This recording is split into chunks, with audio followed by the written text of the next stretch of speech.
Welcome to the Challenge Podcast, brought to you by Raider Concealment. Hello, everyone, and welcome again to the Challenge Podcast, brought to you by Raider Concealment. Thank you guys for joining us. And Brad, we got a special guest with us today. We got our hydrographic dipping guy, Chris Carter. And the guru. So we're going to, this beautiful artwork here you see, this is all some of his handiwork. We're going to talk to him shortly. Brad Frost, as you know, David Moore down here on the end. And want to invite you to please subscribe to the channel and hit the like button for us. And you'll get notifications every time we put something new out there. Ring the bell. Ring the bell. Yeah. And again, all this is brought to you by Raider Concealment. And speaking of that, Brad, Black Friday, great time to get into Sam's. Yep. They have our camo in there right now. Got some nice jackets, pullovers, short sleeve, long sleeve shirts. If you can still find some of the shorts. They've been selling quick. So yeah, it's been going quick. Check them out. So check your local Sam's out. If you don't see it in there, ask a manager or somebody in charge to please get it in there. And stuff like that helps. I mean, when there's a demand for it, they'll get it in there. Well, the price point is really good on that too. I mean, that's a nice warm jacket. It's windproof, waterproof, and I think it's like $40. And normally they're like $90, I think, in most other places. I hate to say It's good quality stuff. It's by Habit Outdoors, so I hate really to say good it, stuff. but I wear mine more than just hunting. That's how much I love it. That collar on that thing's nice, man. Yeah, it is. So anyways, want to invite you guys to, please go and check that out. Make great Christmas gifts. Hunting season's not over, obviously. A lot still going on. It's prime time right now. And what else we got coming up? Well, next podcast, we're going to have a guy come on and talk about blood trailing dogs. Yep, we're going to have Lyle in. That'll be a good podcast. He got charged last week, so, I'm looking forward to hearing that. You probably like that, though, don't you? Don't you know Lyle? Yeah, I know Lyle. He probably needs to get charged every now and then, just keep him straight. Yeah. But he's got a great dog. He's got a great success, so we'll get into that next week. We're right here at Thanksgiving. You can probably tell we're all wearing black because we ate well last night, or yesterday. So we're trying to look a little thinner for the cameras. But I know that Brad's had some luck and killed a deer. Yeah, first time I've killed a deer in Georgia in several years. Got to go to kill him. Yeah. Fortunately, Scott and I get to travel a lot, and usually this time of year we're in camp. Got to go to kill him. Yeah. You do need to go to kill him. That's great. Got to get out of the bed. Can't kill him from the couch. We're usually gone for 3 weeks at a time during up to Thanksgiving in November, and so unfortunately we didn't get drawn this year. So we said, hey, let's hunt Georgia's Rut for the first time in 10 years. In 11 years. And it was pretty interesting. I mean, it brought back a lot of nostalgia. Obviously, you're not going to see the size of deer or maybe even as many. But I went, sat in a stand that Scott and I have had luck in over the past, and sitting there in a few minutes, I see a small deer just walk across the bottom of the hill, probably 50 yards away. Wasn't big enough to shoot. So I'm sitting there, and maybe 10, 15 minutes later, I see another one coming up toward me, and I was like, oh, that was like a pretty good one. So I'm trying to get the camera on, get my gun up. He comes, instead of coming right to me, he hit the same trail that the other deer was on and took a left. And I grunted to stop him, and just as I did it, his head's, most of it's behind a bush, and it was like, do I shoot or let him go? And he looked good to me. The old ground check. I shot him. And well, you guys know, if you're watching here in the South, you guys know how thick it can be here hunting, Chris. Yes. I mean, it is, you're welcome to Fort Benning and all. I mean, you know how it is. I mean, I don't know if North Carolina's that thick and stuff, but down here, you've got maybe hear them, depending on if it had rained or not. Hear them, see them, decide if they're big enough, and find a place to get them killed. Get an arrow or a bullet to them. Yeah. And that's pretty much it. And then when you're trying to film yourself, man, it just adds to the challenge. But I mean, you get a couple of seconds to make that decision. You're right. Yep. I mean, but I think you might have been a little disappointed when you got over there, and It you wasn't as big as I thought. A little apologetic, but you nailed it. You was like, it got me excited. Yeah. I mean, exactly. we mentioned it before. It's about the experience. You got excited. Yeah. I mean, even that old 50-something-year-old heart can get excited when you see racks. I mean, what is that, 57? 59. 59, wow. I'm the old guy. Yeah, you just had a birthday, that's right. Yeah. But yeah, it was a great experience, and fortunately we get two 2 tags here in Georgia, so I'm going to try to hold out for a bigger one now. We got some on camera. Well, so, you got that place in Manchester that It's just you got had some some toads. really good Yeah. good deer on. I think they're kind of off a feeding pattern out right now, Yeah, so it they're may be a chasing little does. hard to find them. But I think 50 acres up there, 30 acres. 35, I think. And Robert and I went a couple days ago. He come up, and Robert Taylor's my buddy that owns the property. He hasn't hunted in almost 20 years, and he wanted to get back into it. And he come up, and I put him in the stand that we went and hung up, and he saw 9 deer that morning and 1 that Yeah. afternoon, and he was thrilled. He didn't shoot anything, Right. But getting back in the woods and doing that. Well, I think that's a great point you made, and not bragging on you or nothing, but the fact that you do have a friend like that, he knows what we do. You're getting him back into hunting, and that's what we need. We need more people out there hunting, more young people out there hunting, because the average age of the hunter is getting older and older, and we need these people around to protect what we enjoy so much. So we Exactly. definitely need.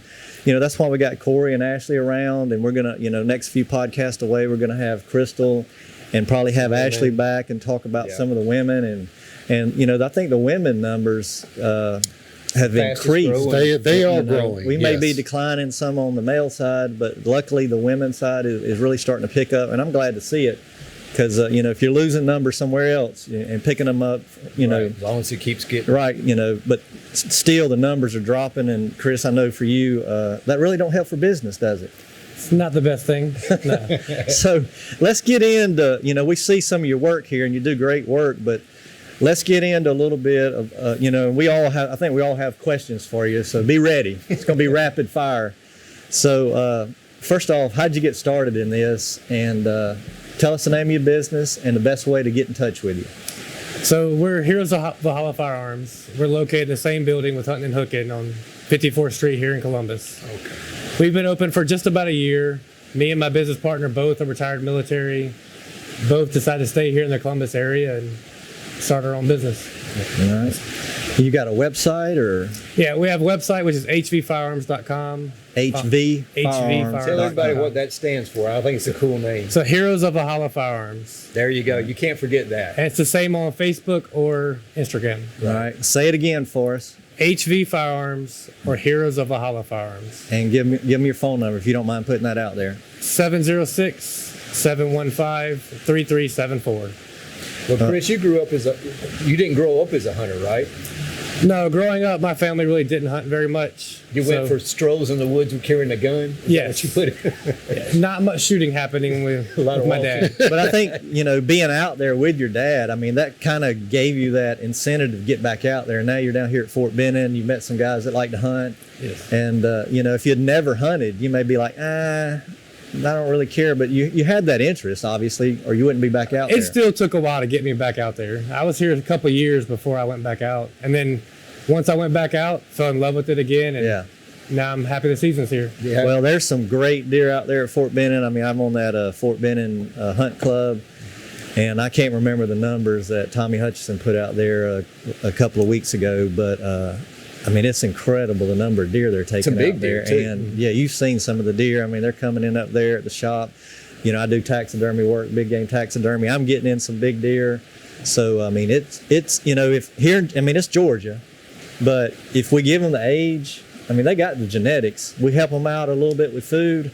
We can grow some big deer down here. And I think Fort Benning, I mean, they don't really do anything for the food. I don't think they got too many food plots out there, but they've got those containment areas and those areas that are closed a lot. Those big deer know that. And they may get boom, boom, boom, where there's a lot of shooting or maybe some live rounds or something. I don't know why they don't open that, but they keep it closed. And those big deer, they sit in there, that's a Get some sanctuary. age on them, too, yeah. And, you may get them when they come out. I'd be hunting the heck out of those edge areas like that. And most of those areas will open up during Exodus, late December, for everyone. Oh, to well, hunt. that's coming up then. Yeah. Cool. So when you go hunting, what type of weapon do you use? Typically, I use an AR-10 and 308. Yeah, 308, that's what I use. We got the new 6.5 at Creedmoor down there. You dipped that for us. That CVA, the brand new gun they got out on the market. It's, I'll let Brad talk about all that. But what I'm shooting is 140 grain Federal. What I tell you, it's about 2,500 feet per second at 100 yards. It's a smooth trigger. I mean, out of the box, I don't know if you messed around with the trigger, but out of the box, man, I think CVA's got the best trigger out of the box. We got it typed, with a Nikon scope there, not super expensive, but a good solid scope for that gun, and the weight, I love it. And It's called the Cascade. yeah, the Cascade, Cascade, 6.5 Creedmoor, and they're out there if you guys are looking for a new rifle. Go to CVA and you can check it out. Great price too. Yes, they are. It's a price point gun as well. So Well, Very we affordable. recently went and sighted ours in and everything, and I was really impressed with the crisp trigger. I think it said it like 2.5 pounds Yeah, or I think something like so. that. It's got a good butt pad on it. It did not kick at all. No. I mean, it was accurate, so I was really impressed, and I'm looking forward to putting another deer down with one here. Yeah, me too. Next few days, hopefully. But Chris, what if somebody's wanting to dip a gun, they may have a slew of them in their gun case. What's the best gun to dip? As far as I'm guessing a lever action probably is not the best gun, but maybe an automatic or a bolt action would be, or a break open even. Yes. So the lever action, even break opens can be tough to do because the thickness between the primer, the paint, dipping, and then putting a clear coat on top of it, you can adjust tolerances. Right. So a lot of shotguns, bolt action are probably the most popular to do. Well, I know you offer all our patterns over there, the Raider, the broadsword. You ATACs. you got the, what do we got? So you got the Next here. I know you got some Bones, you got G2. So I think David had a few questions, and I don't know if you got any more. or Yeah, not, I got a Brad. few, but go Well, ahead. you Dave. go ahead. You go ahead. Well, I was just going to tell you, if you won't mind, briefly explain the process. When you get a gun in, or whatever it may be, a koozie or whatever you decide to dip, what's the process, step by step by step, of what you would do to that weapon? So hydro dipping or water transfer printing, as a lot of large companies call it, whatever the original finish is, most of that has to be removed. It'll have to be primed. We use an automotive primer, and then base coated. And then you go through the process of dipping it, and then we use a Cerakote clear on top of it to protect the finish longer than traditional. Well, you do Cerakote barrels as well, don't Let me you? lift Yes. that mic up just because this rain is pounding us right here. So you can Cerakote the barrels. Do people Cerakote other things other than weapons? I mean, is it used for anything else? Yeah, just like hydro dipping, Cerakoting can be used in almost any process. So what is this riser we looking here? Is this after you stripped everything down and you get ready to dip it? So that's been primed and the base coat put on it. So it's ready to dip? Yes. Okay. Well, a really cool thing that I think is putting that pattern on water and then dipping something. I mean, you lay that film on the water and it just sits there and floats, and you dip it in there. I mean, to me, that's just cool. That it wraps around and sticks to it.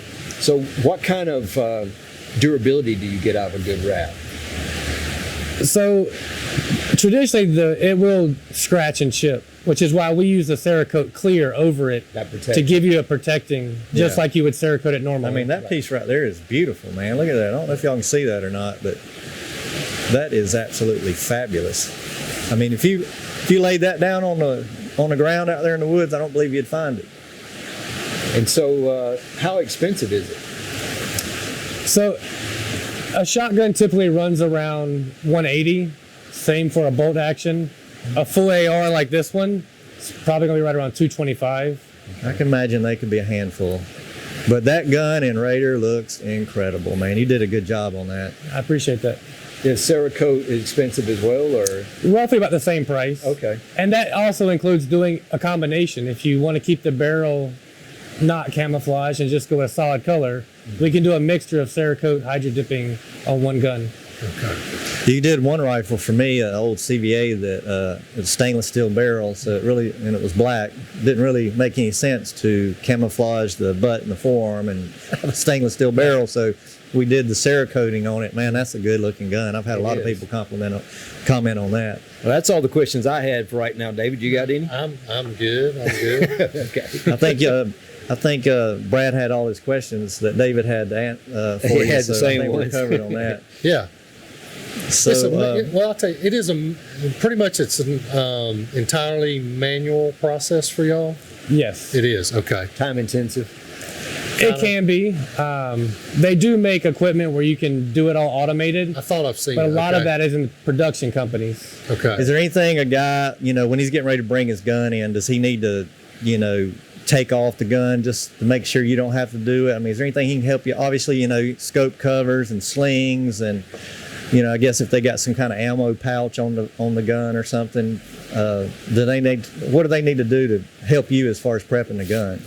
I mean, for us, being a full gunsmithing shop, it's Y'all can fine to handle bring it in however it is. So y'all will, Make it easier on y'all will them. disassemble and Yeah. everything. Okay. Yeah. And like I think Brad brought it up, I mean, you pretty much, if you can get it in that tub, you can dip it, right? Yes. Like that'd be four-wheeler fenders and stuff like that. Can you do something that big? Up to a 19-inch rim we could do for a car. We've done okay. motorcycle parts. What's the most interesting thing you've dipped? I'd say right now it's probably some of the motorcycle parts we did. Yeah. Well, I was over there today and I saw you had a lot of European mounts done. Yes. And I did one for my dad several years ago, and we did it in Bones, one of our other patterns. And man, that thing looked sharp. But you had some over there today, I think in G2 and a couple in G1. They turned out great. I appreciate it. We've had a lot come in recently, and it seems like everybody wants G2 for the Euros Well, right now.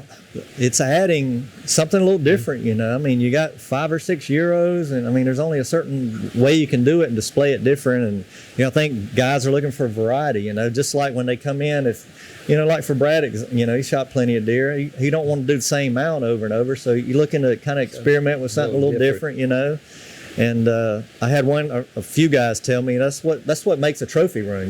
It's not really the size of the animal.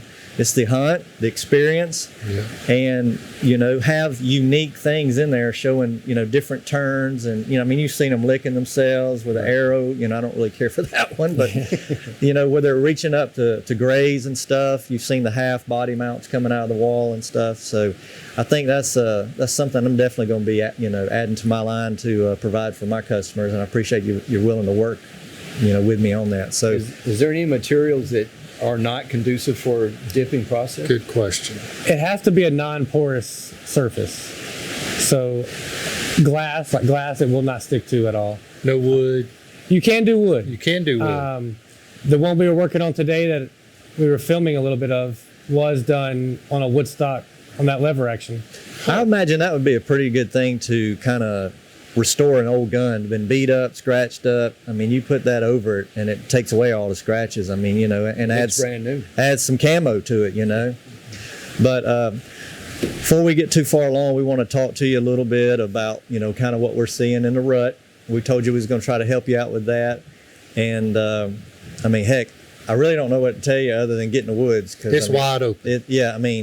This weekend where Brad and I hunt, I mean, I didn't kill a deer last year, but 2 out of the last 5 years, maybe last 4 years, Thanksgiving Day, I've taken a deer down at the club. Traditionally, it's been a good week. Yeah, down there around Casita, Fort Benning.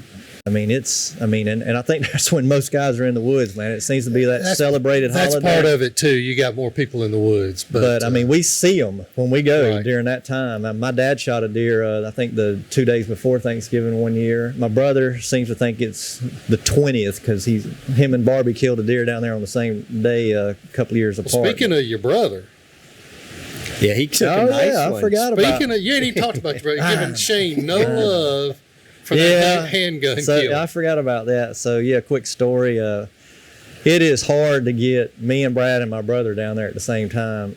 You'd think you get 15 members in there and getting everybody down there. That's no big surprise. But I mean, there's 3 guys. We're never down there at the same time. So fortunately, me and my brother were hunting at the same time. Brad was hunting another piece a little further south. But we had the text going. David was in on the text, and I heard a shot that I thought was my brother. And I looked at the OnX, and it was out further to my right. And if my brother was going to shoot, he'd be directly behind me. So I didn't ask any questions. I figured that wasn't him. And man, it wasn't 20 minutes later. There's the shot that I was hoping to hear. Not very loud because he's hunting with a handgun. And I sent him a text, and he's like, "Was that you?" And he responded with yes. And then Brad's in on it, and He's David strung fell us up. asleep. I don't He's know. strung us along He went to the bad. big- And, what's going on? He's like, I'll get back with you when I can calm down enough to type. So he was pretty shook up. Here I'm thinking maybe just shot a doe. To me, anything with a pistol and a bow is a trophy. because they're so hard to come by. But he finally, got out the words, nice buck, and he wasn't sure of the hit. And I'm like, oh Lord. So he described what had happened, and the deer actually ran up the hill to him, holding his front shoulder where he shot him, right on the point of the shoulder, holding that leg up in the air. And he ran past him and kind of side-hilled him, and he could see him walking off, just flagging his tail every now and then, which normally is not a good sign. Not a good sign. So we hit old Lyle up on the text, just kind of got him on standby, told him what was going on, and he said, I'll be there for you if you need me. And I was like, well, he's going to give it an hour, and I'll let you know. And he sat for an hour, like he said, went back, shedded a few clothes, hunting right there at the camp. Yeah, 100 yards from camp. Yeah, and I killed that big, that's one of the deer I killed on Thanksgiving, was out of that stand, that big 8-pointer. But he's heading back in. We're all, kind of play by play, and I hear another. So then I'm feeling pretty good that he got. Full follow-up shot. Yeah, so I was like, did you get him? And nothing. We were all sitting there just saying, come on, send some pictures. Yeah, and he's fumbling around. He told me later he's fumbling around for another shell, Finally got a shell in. He's just sitting there watching him, and the deer, died right there. He never got up. He walked up on him, and we think he probably hit him with, got one lung and went over the heart, but he was pretty much done. Well, the neat thing about that hunt was he was hunting with your dad's pistol your dad had got from the 70s or something. Yep. And so it was a hand-me-down.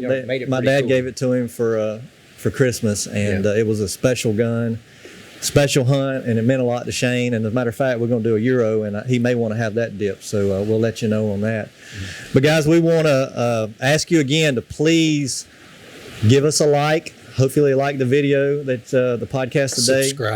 Subscribe. That is the key. Hit the bell. Subscribe. Ring that bell. Ring the bell for notifications. It reminds me of that old Rocky movie. You want to ring the bell? You want me to do it? You can do it. So hey, you do it. Ring the bell.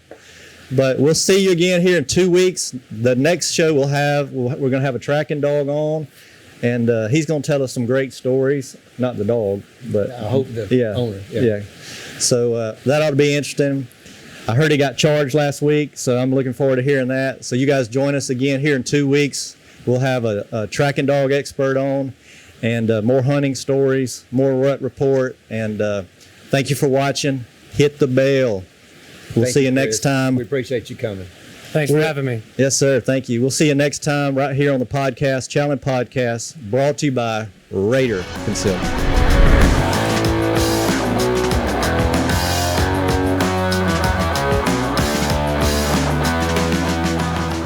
Hey guys, if you like this video, please hit the like button below and subscribe to our YouTube channel. And do not forget to ring that bell so you will get a notification when we upload our new video.